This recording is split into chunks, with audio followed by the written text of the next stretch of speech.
At the San Cristobal Hacienda, near the Grijalba River in Tabasco, the sticky midday heat enveloped the sugarcane fields like a damp blanket. It was the year 1787, and under the relentless sun, dozens of African slaves toiled, their backs gleaming with sweat as they cut cane with rusted machetes. Among them was Rosa, a 30-year-old woman whose skin, dark as night, contrasted with the whiteness of her eyes, always alert, always observing. Rosa had arrived in Mexico 15 years prior, chained in the hold of a slave ship that departed from the coast of Angola. She remembered the smell of death, the muffled cries of those who did not survive the crossing, the salty taste of the sea mixed with tears. She was bought in the port of Veracruz for 300 pesos, a high price reflecting her youth and strength. Don Sebastian Urdaneta, a Spanish landowner of Basque origin, took her to his property in Tabasco, where he cultivated sugarcane and cocoa. In the first few years, Rosa remained silent. She quickly learned Spanish, listening to the conversations of her masters and repeating the words in the darkness of her cabin. She worked in the main house, cleaning the marble floors imported from Spain, washing Doña Catalina's fine clothes, and preparing meals in the kitchen alongside other enslaved women. She observed everything: who entered, who left, where the keys were kept, what secrets were whispered behind closed doors. Don Sebastian was a corpulent man with cheeks reddened by the brandy he drank every night. He treated his slaves with the cruelty of one who considers other human beings as livestock. Floggings were frequent, food rations scarce, and any display of rebellion was punished with the stocks, or worse. Rosa had seen companions die from infections after a beating. She had heard the cries of women violated by Spanish overseers. She had felt the pain of seeing children separated from their mothers to be sold elsewhere. But Rosa was not like the others. While others prayed to the Catholic saints that the priests forced them to worship, she preserved in her memory the teachings of her grandmother in Africa. She knew plants, their healing properties, and also their poisonous ones. In Tabasco, a generous and wild land, she found herbs similar to those of her homeland. Datura grew wild near the river, its white, bell-like flowers hiding a deadly poison. Hemlock appeared among the forgotten thickets, and oleander, with its beautiful pink flowers, adorned Doña Catalina's garden without anyone knowing that every part of that plant was lethal. Rosa began to collect these plants during her scarce free moments, carefully drying them under her cot, grinding them into fine powder using 2 stones she had found by the river. She stored the poison in small cloth bags that she hid in the hem of her worn dress. No one suspected anything. A black slave who cleaned floors and washed clothes posed no threat to the white masters who believed themselves invincible. The breaking point came one June afternoon when Rosa witnessed something that shattered the last vestige of her spirit. Tomas, a 16-year-old slave recently arrived from Cuba, had made the mistake of looking Don Sebastian directly in the eyes. The landowner, drunk and furious over problems with sugar prices, ordered him to be publicly flogged. Rosa had to witness the boy's back open in bloody furrows under the whip of Foreman Nunez, a cruel mestizo who enjoyed his small power.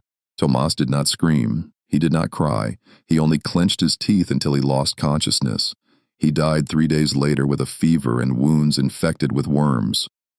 That night, Rosa made her decision. It would not be a quick death nor an open rebellion that would end with her capture and execution. It would be something more subtle, more devastating. She would kill the heart of the main house, the mestizo and Creole servants who sustained the system, those who believed themselves superior to the African slaves, those who carried out cruel orders with servile smiles. Rosa crafted her plan with the patience of one who has learned to wait. In the main house, 8 servants worked in addition to the slaves. Butler Fernandez, 3 mestizo maids, 2 stable boys, Don Sebastian's personal cook, and the housekeeper Doña Gertrudis. These occupied an intermediate position in the colonial hierarchy, superior to the slaves but inferior to the Spaniards. They ate better, slept in rooms within the house, received a small salary, and despised the Africans with a hatred that attempted to conceal their own vulnerability. For weeks, Rosa studied their routines. The servants drank fresh water from a ceramic jug kept in the pantry, separate from the water the masters drank, which came from a special well. The jug was refilled every morning with water from the main cistern. Rosa had access to the pantry when she cleaned in the afternoons. It was the perfect moment. The poison she had prepared was a lethal mixture: powdered datura seeds, ground dried hemlock leaves, and concentrated oleander sap. In small doses, it caused dizziness and nausea. In the quantity Rosa planned to use, it would cause convulsions, paralysis, and death within hours. Most importantly, the symptoms resembled cholera or dysentery, common diseases in Tabasco's tropical climate. Rosa chose a Friday afternoon. Don Sebastian and Doña Catalina had traveled to Villa Hermosa to attend a celebration at the governor's house and would not return until Sunday. Foreman Nunez was in the field supervising the harvest. The main house was left in the care of the servants and domestic slaves. As the sun began to set, painting the sky orange and purple, Rosa entered the pantry with her bucket and cleaning rags. Her heart pounded, but her hands did not tremble.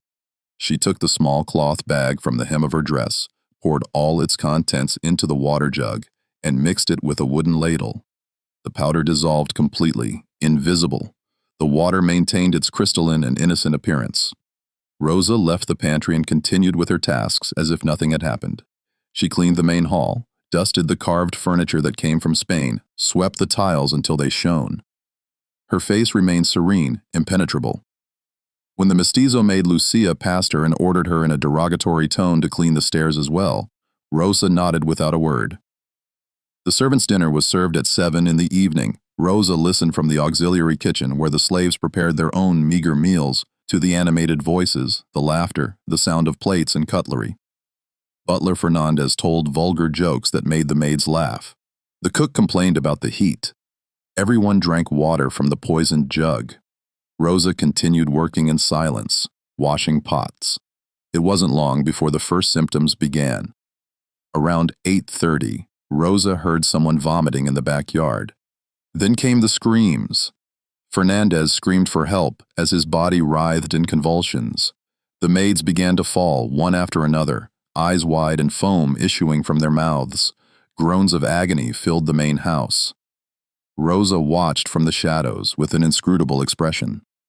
Other slaves ran in fear, not knowing what to do. Someone went to fetch the village healer, but he lived 3 leagues away and would arrive too late. One by one, the servants of the main house died amidst convulsions and delirium. Their bodies lay scattered through the dining room, the patio, the rooms where they had tried to crawl, seeking help that never came.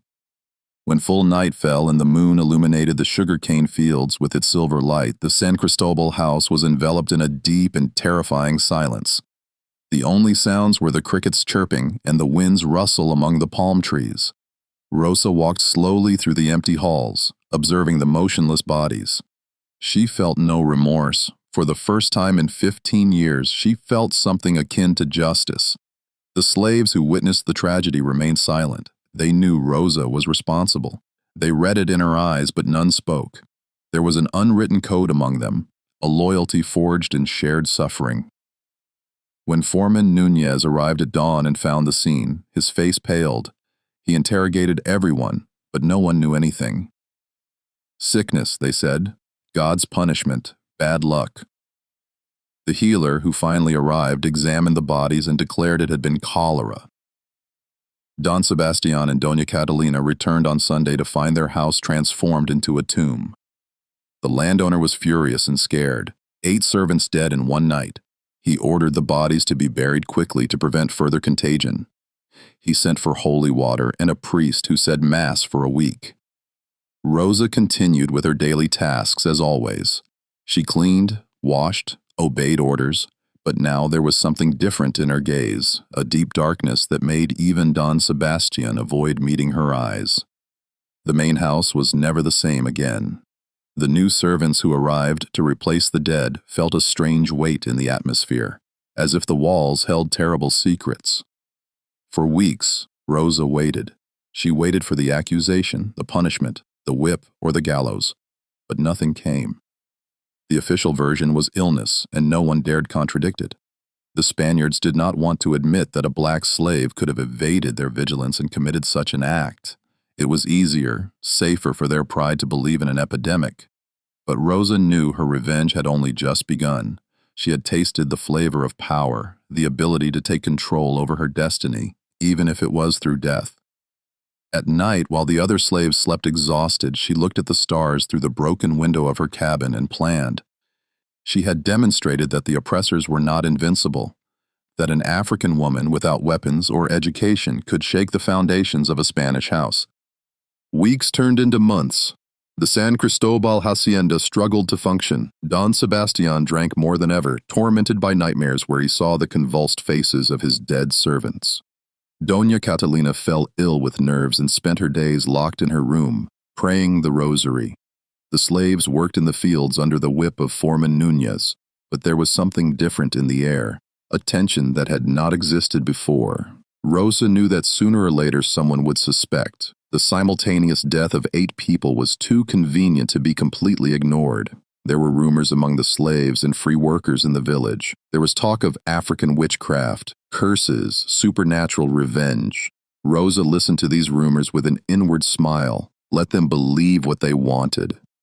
The truth was simpler and more terrible. She had used knowledge, patience, and the plants that the generous land of Tabasco had provided her.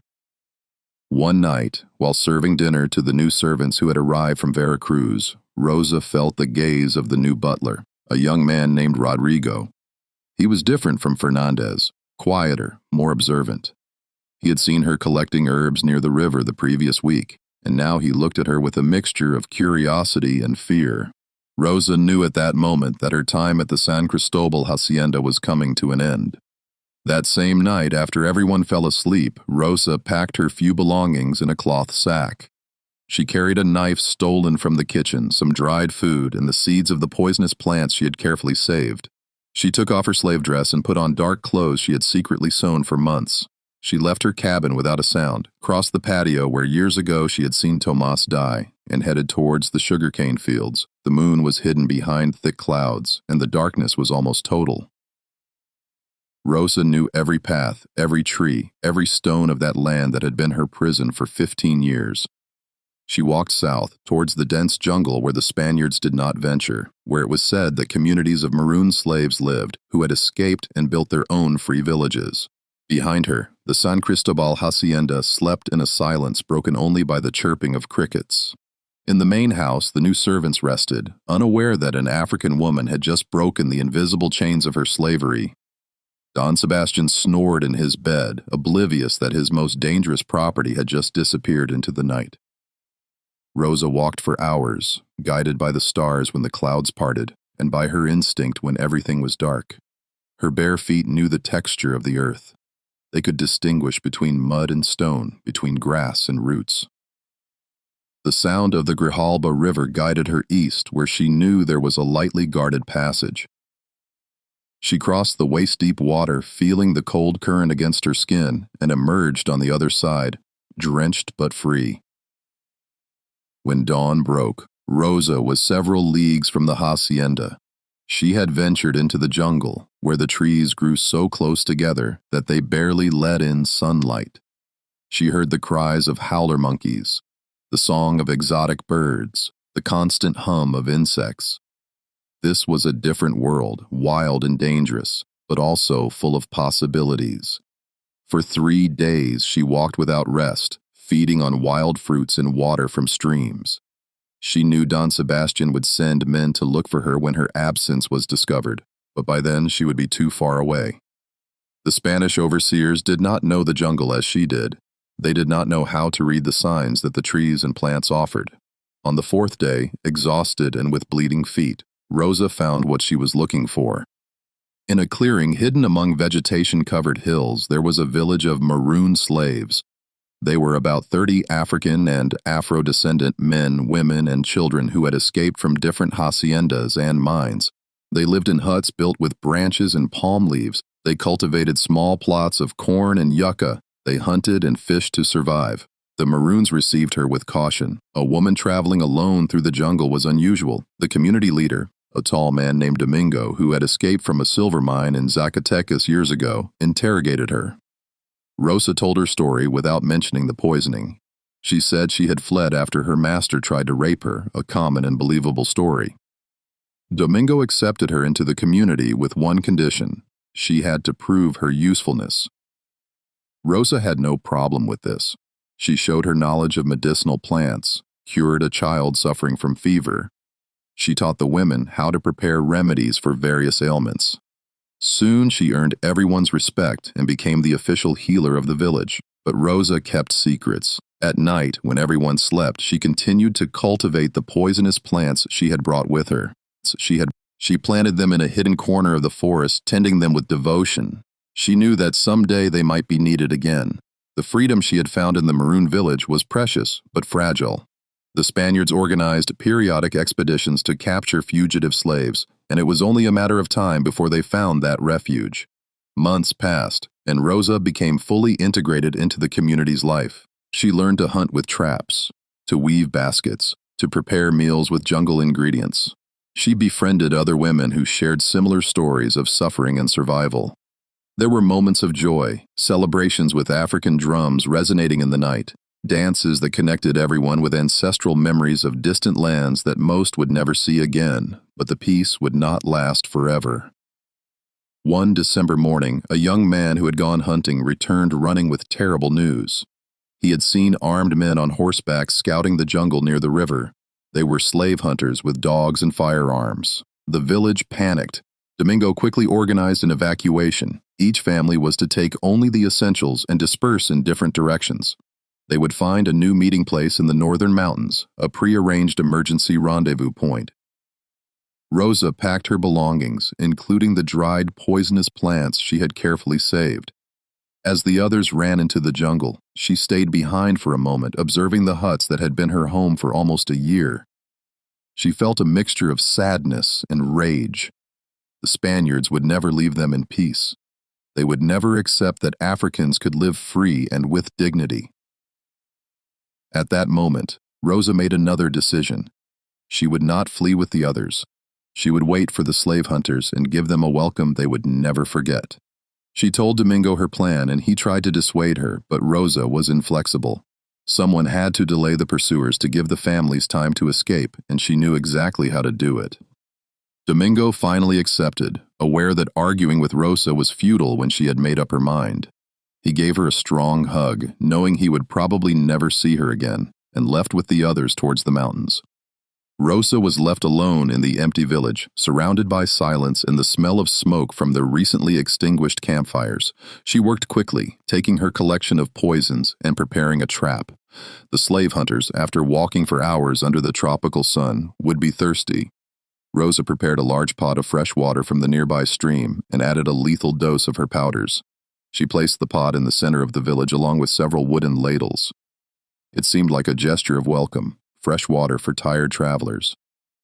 Then she hid in the jungle at a high point from where she could observe without being seen.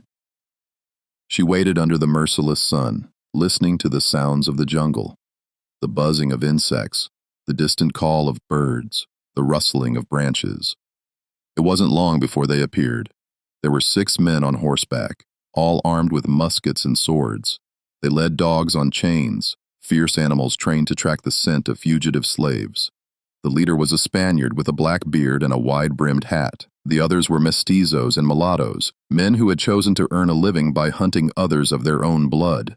They entered the deserted village with caution, looking around distrustfully. The leader shouted orders in Spanish, sending his men to check the huts. They found the village empty, but with signs of recent evacuation. The campfires were still warm. There was partially prepared food. Then one of the men saw the pot of water in the center of the plaza. He approached, dipped in the ladle, and drank deeply. The others followed, thirsty after the long ride. The water was fresh and clean, a blessing in the suffocating heat. They all drank, even the Spanish leader who usually distrusted everything. Rosa watched from her hiding place, counting the minutes. The poison would act slower this time because she had used a smaller dose distributed in more water, but it would be equally effective.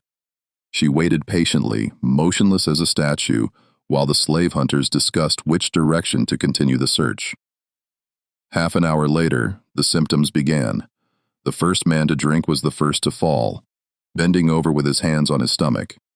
The others looked at him, confused, until they began to feel the same cramps. The Spanish leader shouted that they had been poisoned, but it was too late. One by one they fell to the ground, convulsing violently. The horses neighed in fear, the dogs howled. Chaos seized the deserted village. Rosa emerged from her hiding place and walked slowly towards the center of the plaza, observing the scene with cold eyes. The men who had come to capture her and her people now writhed in agony, their bodies betraying them in the same way they had betrayed their own humanity. The Spanish leader saw her approaching.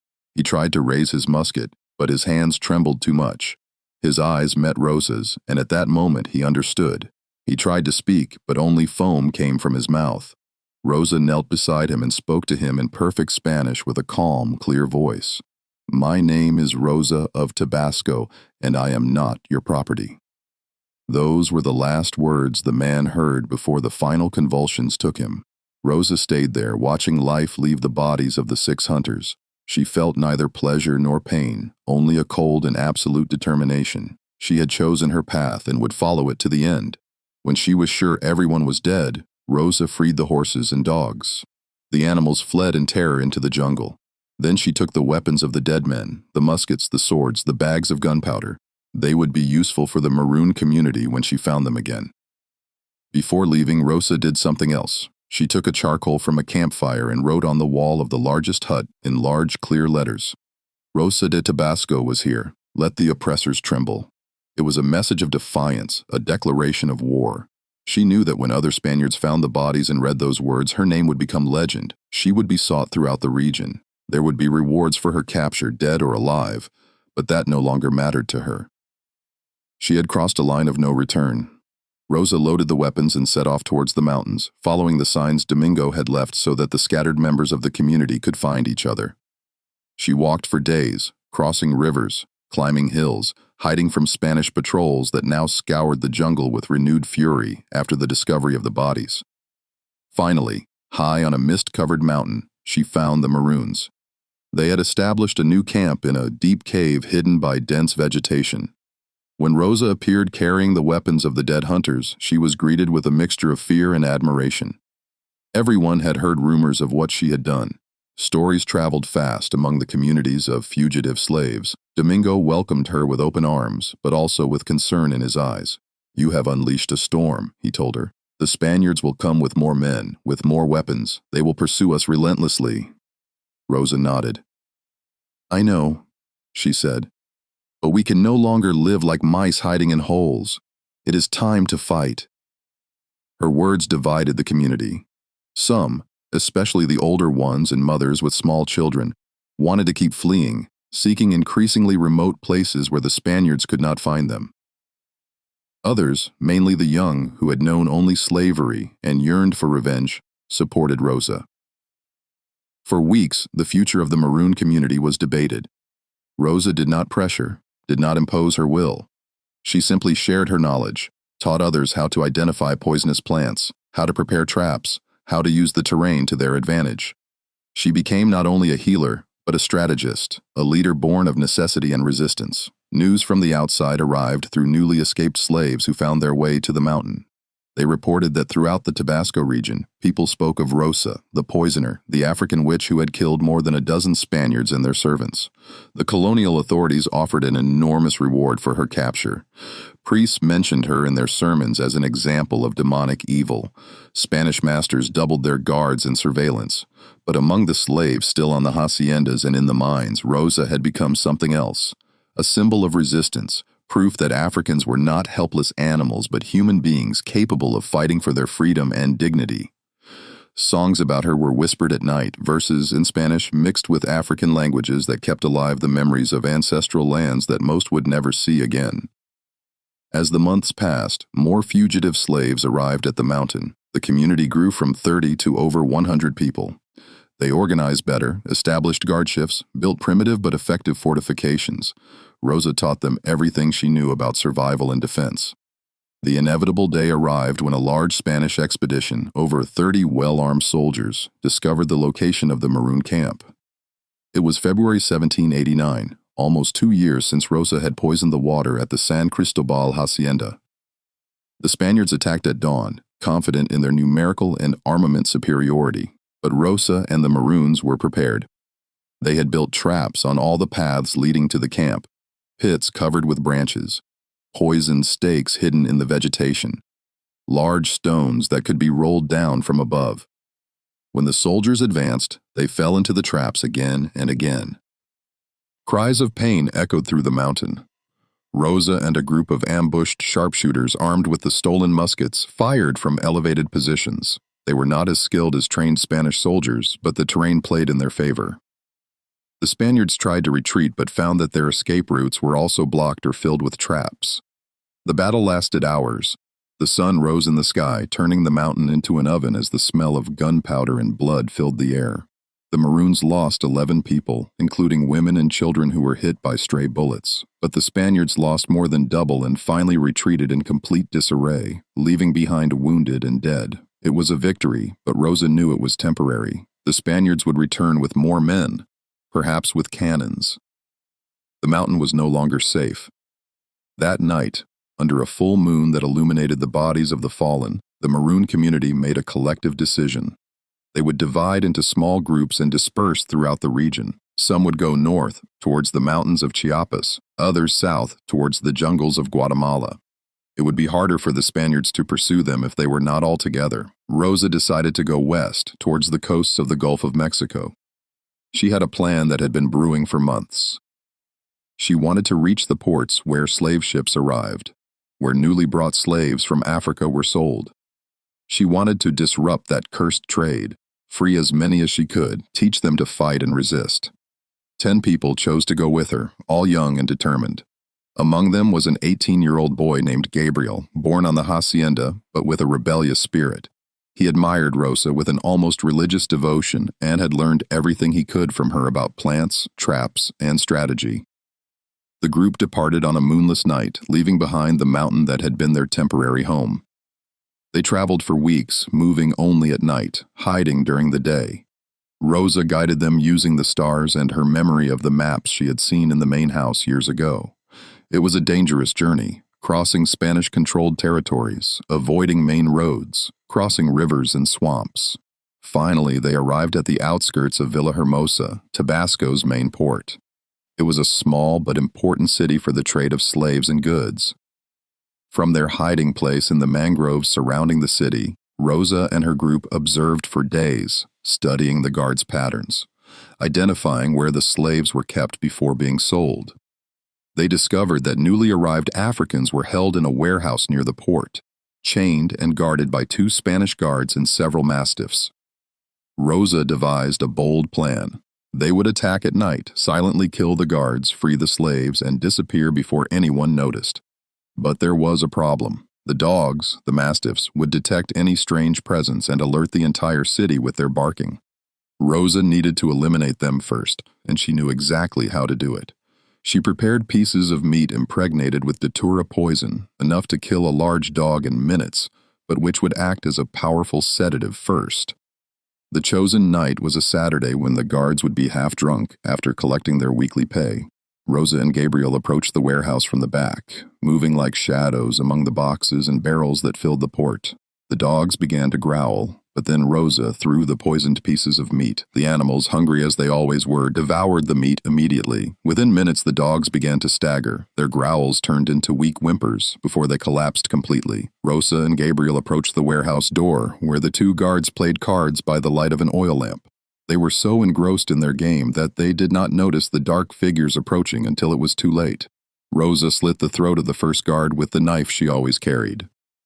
Gabriel, although he had never killed anyone, managed to stab the second guard in the chest. The men died quickly with little noise. Rosa took the guard's keys and opened the warehouse door. Inside were 22 Africans, 16 men and 6 women, all young and terrified. They had just arrived 3 days prior on a slave ship from Cuba and were still disoriented, many sick from the journey. They were chained to the walls in deplorable conditions, surrounded by their own excrement. Rosa spoke to them in Spanish first, then tried several African dialects she remembered. Some understood her. She quickly explained that they were being freed, that they must follow her in silence if they wanted to live. She used the keys to break the chains. Some Africans cried. Others looked distrustfully, unable to believe this was actually happening. The entire group, now over 30 people, escaped from the port, moving through dark alleys. Rosa guided them towards the mangroves where the rest of her people waited with stolen provisions, water, hard tortillas, some dried meat. The liberated Africans ate and drank desperately while Rosa explained the situation. Not all would choose to stay with her. Some would want to try to return to Africa or seek other options, but at least now they had the opportunity to choose. When dawn illuminated the sky, they were already several leagues from Villahermosa, venturing back into the deep jungle. Behind them, the city awoke to the discovery of the dead guards and missing slaves. Alarm bells rang, soldiers mobilized, but it was too late. The legend of Rosa of Tabasco grew even more. Now she was not only the poisoner who killed oppressors, but also the liberator who rescued newly arrived slaves. The Spaniards increased the reward for her capture to 1,000 pesos, a fortune that would tempt anyone. Special patrols were created specifically to hunt her, but Rosa was always one step ahead. She knew the land. She knew her people. She established a network of secret refuges throughout the region, places where fugitive slaves could temporarily hide before continuing their journey. She taught others her knowledge of poisons and medicine, creating a silent army of resistance. For 3 more years, Rosa continued her personal war against slavery in Tabasco. She poisoned wells on cruel haciendas. She freed dozens more slaves. She ambushed caravans transporting newly purchased Africans. Each action was calculated, strategic, designed to cause maximum damage to the slave system with minimal risk to her people. But even Rosa was human, and humans make mistakes. In the spring of 1792, her group was betrayed by a slave who preferred the Spanish reward over freedom. Soldiers surrounded the temporary camp where Rosa rested with 20 of her followers. It was a perfect ambush, executed with military precision. The battle was fierce but uneven. The Maroons fought bravely, but they were outnumbered 3-1. One by one, they fell under Spanish bullets and bayonets. Gabriel died, protecting Rosa, receiving 3 shots to the chest as he pushed his leader towards the jungle. Rosa ran, but a bullet pierced her left shoulder, making her fall. The soldiers surrounded her, their muskets pointed at her head. The expedition commander, a Spanish captain named Velasquez, approached slowly. He had pursued Rosa for years. He had lost friends and men because of this African woman. Now he finally had her. "Rosa of Tabasco," he said with a cruel smile. "At last we found you." Rosa spat blood and looked at him with defiant eyes. Even wounded and captured, she showed no fear. "My name is just Rosa," she said in a firm voice. "Tabasco is just the place where you enslaved me, but you never owned me." They took her in chains back to Villahermosa. During the journey, which lasted 4 days, Rosa neither spoke nor ate. She remained in silence, conserving her strength, observing the soldiers who guarded her. They looked at her with a mixture of hatred and respect.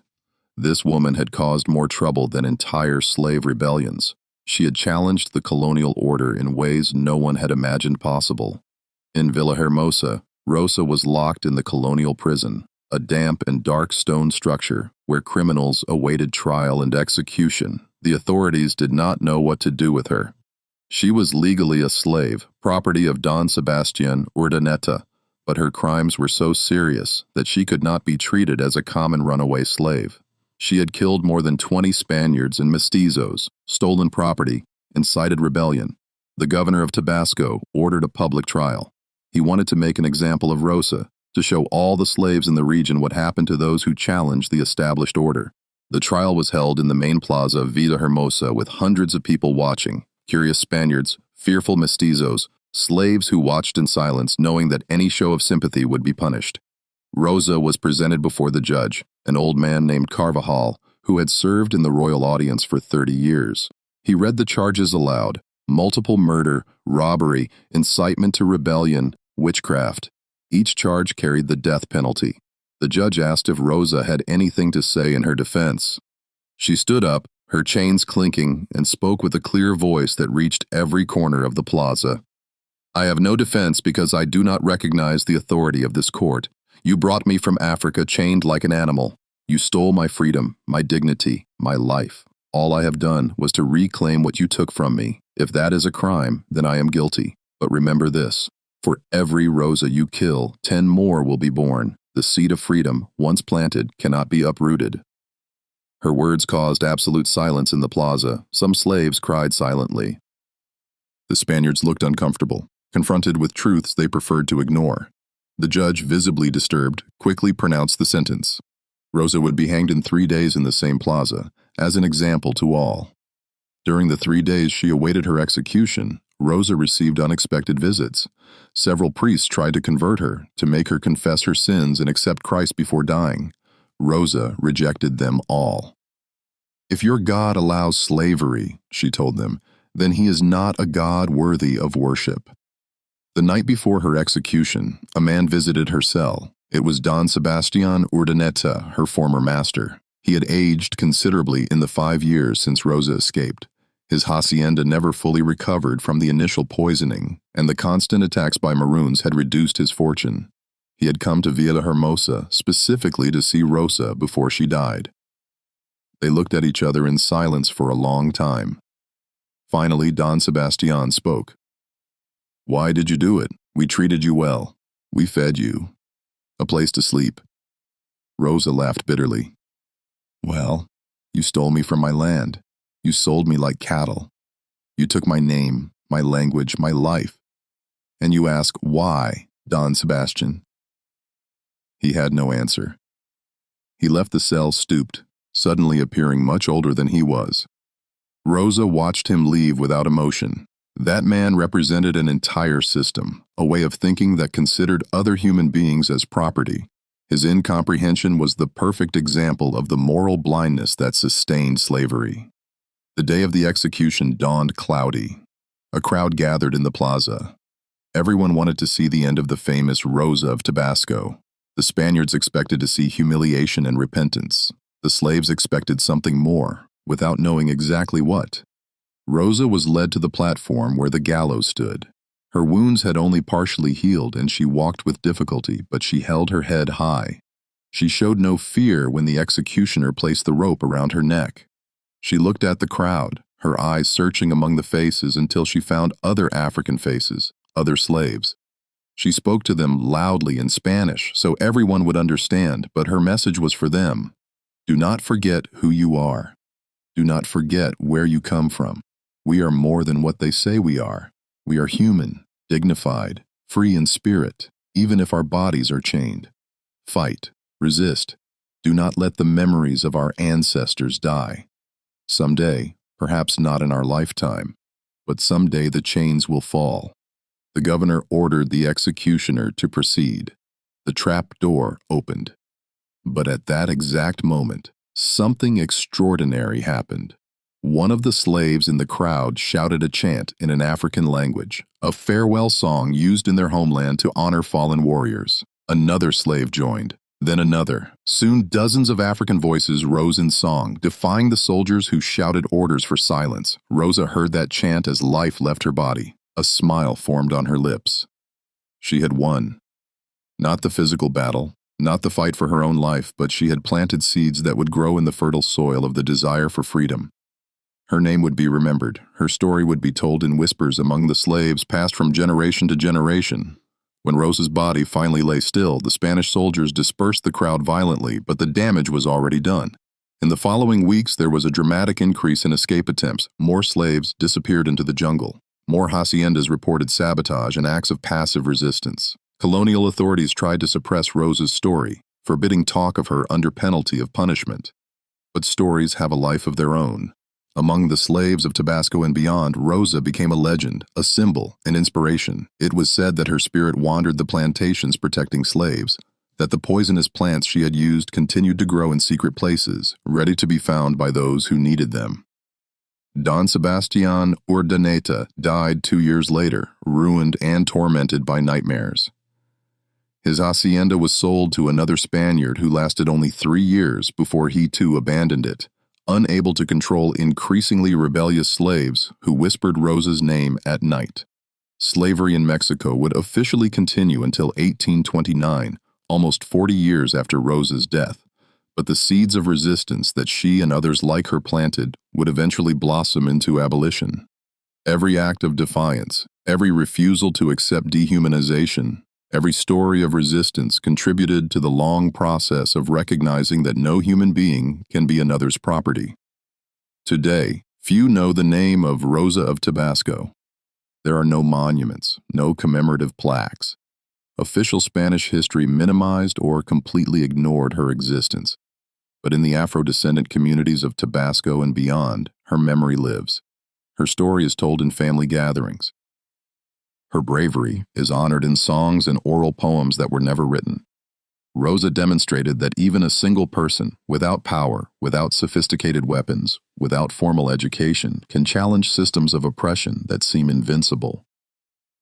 Her weapon was ancestral knowledge of plants. Her strategy was patience and observation. Her strength was the absolute refusal to accept her own dehumanization. On hot Tabasco nights, when the wind blows through the sugarcane fields that still grow where the San Cristobal hacienda once stood, some say they can hear a whisper among the leaves. It is the spirit of Rosa, they say, reminding everyone that human dignity cannot be bought, sold, or destroyed. It can only be temporarily oppressed, awaiting the moment to flourish again. The story of Rosa of Tabasco is not just about revenge or violence. It is about the fundamental struggle to be recognized as human, to maintain dignity in the face of a system designed to destroy it. It is about using intelligence and knowledge as tools of liberation. It is about planting seeds of freedom, even knowing that you may not live to see the fully grown tree. And so, although her body was buried in an unmarked grave in the Villahermosa cemetery, although her name was erased from official records, although the Spaniards tried to forget her, Rosa of Tabasco lives. She lives in every act of resistance against injustice, in every refusal to accept oppression, in every heart that refuses to be enslaved regardless of the physical chains that bind it. Her legacy is simple but powerful. We are more than our circumstances. We are stronger than our oppressors believe, and freedom is a right worth any price. Rosa paid that price with her life, but in doing so, she bought something much more valuable: the inspiration for others to continue the struggle until the chains finally fell forever.